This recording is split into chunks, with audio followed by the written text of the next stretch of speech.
So let's take a look at the betting odds via DraftKings. You're going to see that Justin Thomas, look at that, 9-1 to get it done after his big WGC victory in Memphis on Sunday to return to world number one. You got Brooks Koepka, odds of a three-peat, 11-1. Bryson DeChambeau, Rory, John Rahm at 15-1. And there you have the 15-time major champ Tiger Woods at 33-1. That's some pretty good odds for a 15-time major champ, Robert. So, you like to carry a lot of cash around in your money clip or wallet, as it were. So $100, how would you spend $100 divided up among the players this week? Can I hand it to you through the computer? I don't know if that's how it works, but I'm going to break my 100 up this way. I'm going very blue chip this week. Justin Thomas, Brooks Koepka, the two favorite. Wow. I put 30 on each after watching them both last week. The last three PGA champions right there, and those two, I like that. And then Berger and, let's say, Morikawa, they're the hot hands right now. They're the guys that are playing well, and guys that, frankly, especially when you look at Morikawa's skill set, suits this golf course. And then you've got to go Rory and Tiger just for sentimental value. But again, I think Rory, even though this post-COVID layoff season has been getting longer, it's still a short sample size. And because Rory struggled, I don't think that it's really a good representation of what he's going to do starting this week through the Tour Championship. And like I said, Tiger Woods, you got to throw some money on Tiger Woods. You've got to throw some money on Tiger Woods. Well, you have spread your $100 very thinly, Robert Darren. So I'll be taking that $100 from you and splashing it 4 ways, 3 of which you've included in your betting as well. I've topped it up with Justin Thomas and Brooks Koepka. Now I'm putting $30 on both of them just because I think they're probably the absolute outright favorites this week. Both peaking, both absolutely chomping at the bit to add to their major tally. Huge week for Brooks Koepka, as we know.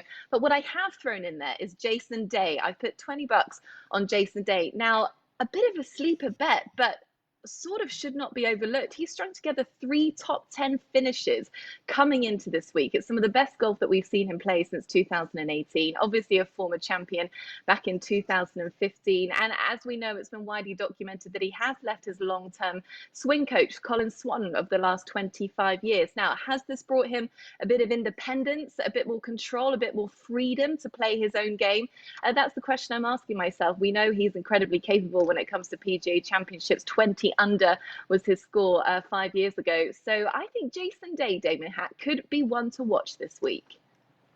Sneaky good pick. Anna Whiteley actually considered putting Jason Day, the 2015 PGA champ, on my list. However, I left him off. I'm putting most of my money on a 4-time major champ, the 2-time defending champ in Brooks Koepka. How about $50 on Big Bad Brooks? I saw enough in Memphis to believe that he is healthy and he's so mentally strong. Have we ever seen a guy other than Tiger talk about majors in this way? And Tiger did more with his clubs than his mouth, but Brooks just embraces this bravado in the majors, and it's so fun to watch. I think it's almost a slam dunk that he wins a 3rd straight Wanamaker. But Justin Thomas, you have to respect, coming off that big win in Memphis. And then I got three guys splitting it $10, $10. John Rahm, who has 4 top 10s in majors. Tiger Woods will always be on my list of major champions because of who he is and what he's done.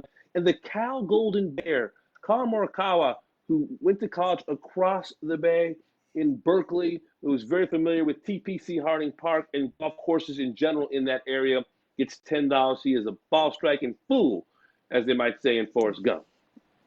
I think we all might be fools here too for jumping on Brooks Koepka so hard. I know it's a major, and I've said many times that Brooks Koepka is the favorite in every major until further notice, just because that's who he is. And we're all gung-ho on this. And now I've got a little light in the back of my head saying, wait a minute, are we just, falling for what he did last week? He's still a great player, but is he really ready? I think that those questions, though, are just questions. And yes, he is ready. And that's why he's top of all our betting favorites. I do not think for a second that we're going to be made a fool for having him on our favourites. It's Brooks Koepka. These are the weeks that he absolutely lives for.